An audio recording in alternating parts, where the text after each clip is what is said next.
समादरणीय धार्मिक सज्जनवृंद, पढ़ रहे हैं स्वाध्याय के रूप में। इसमें ईश्वर की आज्ञाओं का निर्देश किया गया है, मनुष्यों को क्या करना चाहिए। पीछे हमने मंत्र संख्या 64 का स्वाध्याय किया था, उसके ऊपर विचार किया था। उस मंत्र में राजाओं के लिए निर्देश किया गया है, राजाओं का कर्तव्य बताया गया है। तो जो निर्देश राजाओं के लिए वेद के अंदर किया गया है, राजा यदि उस निर्देश का पालन करेंगे तो वो जन्म मरण के चक्कर से छूट सकते हैं, उनका आध्यात्मिक ज्ञान बढ़ेगा। राजाओं के लिए बताया गया कि राजा कैसा होना चाहिए। वो शरीर और आत्मा के बल से युक्त होना चाहिए, दुष्टों के प्रति कठिन स्वभाव वाला हो, श्रेष्ठ के विषय में भिन्न स्वभाव वाला, और जो प्रजाएं हैं उनको भी ऐसे राजा को नियुक्त करना चाहिए जिसके अंदर ये विशेषताएं हैं। ये प्रजाओं का भी धर्म है, जो राजा को नियुक्त करते हैं, चुनते हैं, उनको ऐसे राजा का चुनाव करना चाहिए। इससे प्रजाओं का भी धर्म होगा, प्रजाओं का भी पुण्य होगा।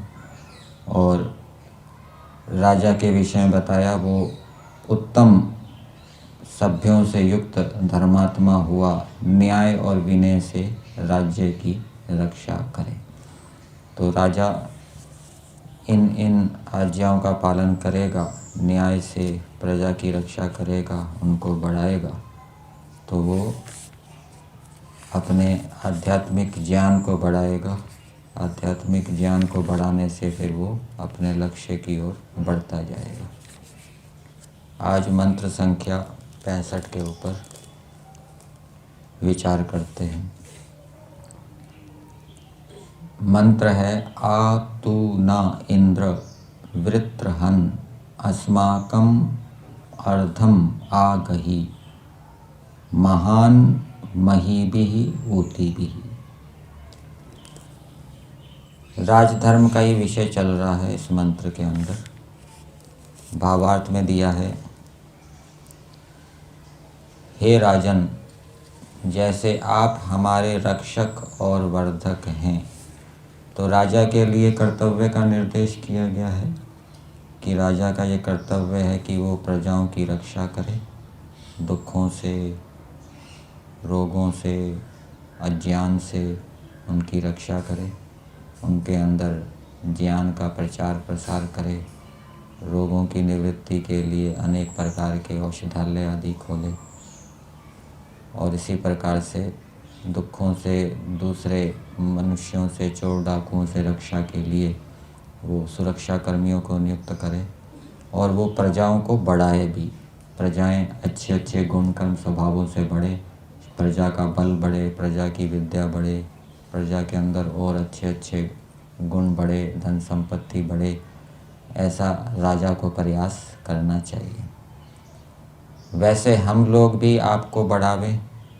फिर प्रजा का भी ये कर्तव्य है कि जो राजा उनको बढ़ाता है, उनकी रक्षा करता है, तो प्रजा भी उनको बढ़ावे, मतलब प्रजा भी उस राजा के अनुकूल चले, उसके कार्यों में सहयोग देवे।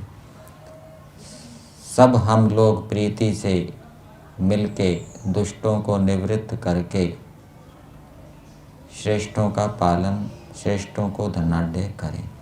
सब हम लोग, अब ये दोनों के लिए कह दिया, प्रजाएं और राजा दोनों मिलके दुष्टों को निवृत्त करें। केवल राजा का ही कार्य नहीं है दुष्टों को निवृत्त करना, प्रजा का भी कार्य है। प्रजा भी उस कार्य में राजा को सहयोग दे, और प्रजा यदि दुष्टों को निवृत्त कर रही है तो उसमें राजा सहयोग दे, राजा यदि दुष्टों को निवृत्त कर रहा है तो उसमें प्रजा सहयोग करे, और श्रेष्ठों को धनाढ्य करें। ये भी दोनों का कार्य बताया गया है इस मंत्र के अंदर। अब मंत्र के पदार्थ को देखते हैं। हे वृत्रहन, शत्रुओं के विनाशक।